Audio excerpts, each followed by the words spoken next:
then you take it even off it a little bit more. Let's say you grew up in Toronto and your family isn't religious and this isn't a really religious environment. Not you know? one religion anyways. Correct. Yeah, Thank you. Melting pot. Right. Yeah. And you could be in a neighborhood and really you don't really get interacted by a church community per se, right? Or a mosque community, and you'll be bumping up against it. But our whole culture is actually designed around the like Canadian, US, and different cultures with their different religions are designed with the value system and the doctrines. They're woven in to our how our structure. Patriarchy. Thank you. Yeah. And so it's woven in. And so that's the a very affected. interesting point. That's a very interesting so point. It is woven into our popular culture. Correct. Yes. Very interesting. Even though we're detached from it, it's there, and you can see we have certain wonkiness around it, like the sex ed curriculum. People, it's all. Yeah. It's all fucked. It's all fucked up. And I like love that you, you Mom, said, I love you, Mom, so much. Like we cried, seriously, we cried and hugged in the garage. That's very over lovely. a cupboard that she built me, and I didn't want it. I love my mom. Anyway. Do you want to unpack about the cupboard? Can I do some because see, in my culture, we didn't do, what is it? When in Catholic, when you go in a box and you like. In a box confession. In a box. Coffin? Death. Coffin? Death? No. I should do some confession. Oh, confessing is so weird. Isn't it? Yeah, it is a weird thing. Yep. Yeah. I've confessed a bunch of times. Me too. It's but in a different form. Yeah. Ours was the altar call. Anyone out there, shout outs to like good altar call kids and camp kids and repentance and confession. They're kind of the same. It's a different methodology to say how bad and wrong we are, and then get reaccepted. And okay, so as I say this, I want to weave in the other piece. Great. Yes. Because we're laughing and joking and mocking. Yes. Yeah, because it's so fun. We are. And I won't stop that. Like, it's really kind of fun. However, there is such beauty that I had to kind of turn off or it turned off, because I was actually like really navigating how hurtful I felt that this was kind of given to me without the tools to assess it, right? Around the faith and religion. So, but here's the beautiful part. As I did that assessment myself, like really the fact that we can go deep, like we were trained and we got connected to our soul. There is such richness that we can have now in our sex lives, and I'm grateful. So then you can actually interact on such a beautiful level, human, but at the spirit level, because we're mind, we're soul, and we're body. And so we get to actually, when we're aware of our soul, to go really, really deep if you're going to connect, with another human. So let's talk a bit about that. Go back to mocking? No, let's go back to mocking. No, let's talk a little bit about that. While we're still in the first half, kind of our conversation here, let's talk about how sex can be soulful and spiritual. Yeah, because it's so beautiful. Yeah. Okay, so just to kind of set some context for it, because and everyone is unique. So I call what I do is gourmet sex life coaching. Yes.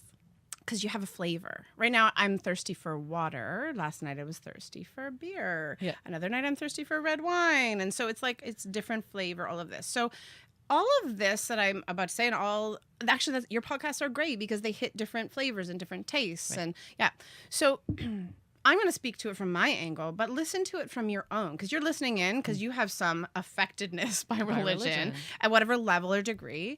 And then it's interesting to then look for, where does my soul, what's my relationship to my soul right now? And then how is my sex life going, which oftentimes not less than we'd want it to be. And so then to say short, we are mind, body, and soul. And in our culture, we're very attuned to our mind. Minds are like, admired. Yes. any faith. Anybody likes our minds. Yeah. Mind is a safe place to go. Yes. Okay. Yeah. Soul, for those of us who were affected by religion, soul has some baggage, but it's also important. So we are likely looking for spiritual journeys. Us who have been affected by religion generally are on a spiritual journey now, and we're finding our way. And that might contain a religion, or it may not. Often not. Those of you here. Likely not. Probably not. Maybe. But maybe. Yeah. So, and then the third is the body. And the body, when we're affected by religion, the body got really, it got like a bad rap. Like, it's the devil. It's of the devil. You know, pay attention to Holy Spirit. And so, you've asked me a question. I'm still stuck on the other, like how it didn't work. But I'm trying to tie them in because when you can detach from the negative side, the soul piece, when you weave that into your mind, you start thinking intellectually, oh my God, how amazing, how crazy ideas and concepts. And that's where dreaming and imagining, and we think of all possibilities when we connect mind and soul. When we connect soul and body, we actually can then embody a higher state. And so for some, there's different accesses to this. It can literally, I like to talk to Starbucks corporate-y people. And so they may not like the idea of Tantra sex or Taoist sex. I was going to say that. Yeah. I'm like, are we talking about Tantra? Yeah. So, and it can be. And I like to keep it so it's really approachable. Yeah. And I've studied and done work, and I'm actually co-facilitating and co-producing a Tantra festival out in Calgary in 2 weeks, which I need to buy my ticket for. Oh my gosh. They send me a link to tickets. Buy them now. Anyway, so that's a big aspect of it. But you can actually get in touch with your soul from any point you are at. And so I was actually, So I'm meandering. You're doing great. I'm meandering. You're doing great. Ask me another question. I'm wondering, what I'm wondering is some like concrete, I guess, things we can do tonight Yes. to incorporate our spirituality or our soulfulness in our sex tonight. Okay, we could do it. We could literally do it right now.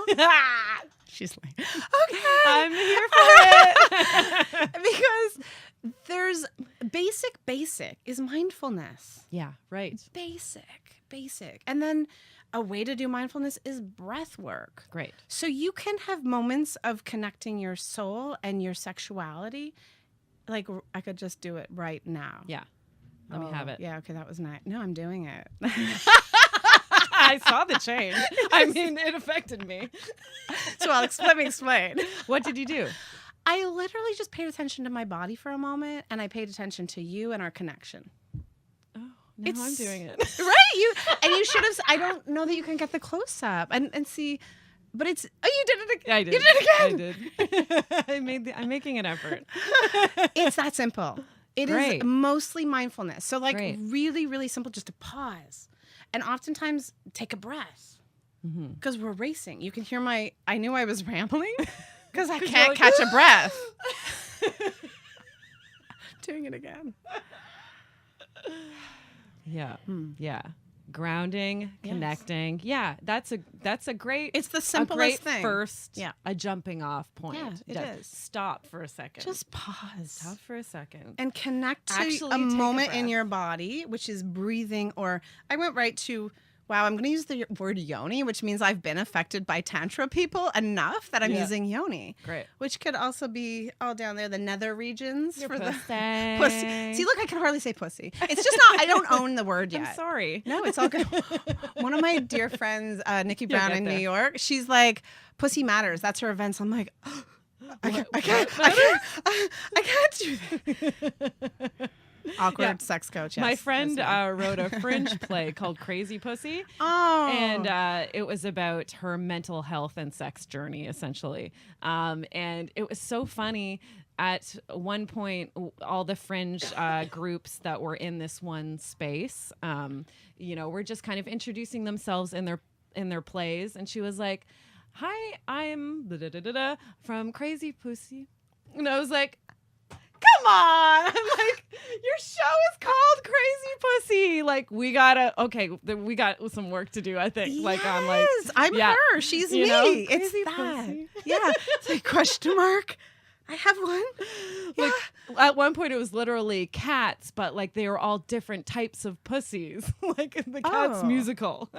Actually, that's really cool. It's brilliant. It was a great show. Wow. Fantastic. Yeah. But yeah, there's a lot of loaded emotions around pussy. There really is. And like I've been doing this publicly for 3 years. Yeah. And I struggle to speak it out. And still it's like pussy. Yeah. Yeah. And I'm actually good with that. I'm okay. Like I'm a pretty private person. In my private world I do my private things. Yes. It's all good over As one there. does. But when I'm out and about, I do this not for my own pleasure. Well, no, that's not true. I wouldn't do it if it wasn't my own pleasure. But my pleasure is that making it safe for others. Yes. That's my pleasure, not just like gregariously Yes. speaking about my pussy. Like that doesn't get me off. Yeah. No. Yeah.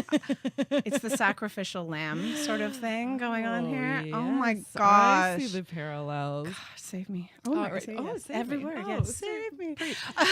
All right. I don't think we can talk too much longer without talking about our sponsors Awesome. for today, which I think you'll enjoy. And everyone at home might enjoy as well, because our first sponsor is Oasis Aqua Lounge, which is a sex positive sex club here in Toronto, located at 231 Mutual Street. They are a inclusive of all gender identities, of all sexualities. They're a shame-free. We're talking about shame a lot today. Yeah.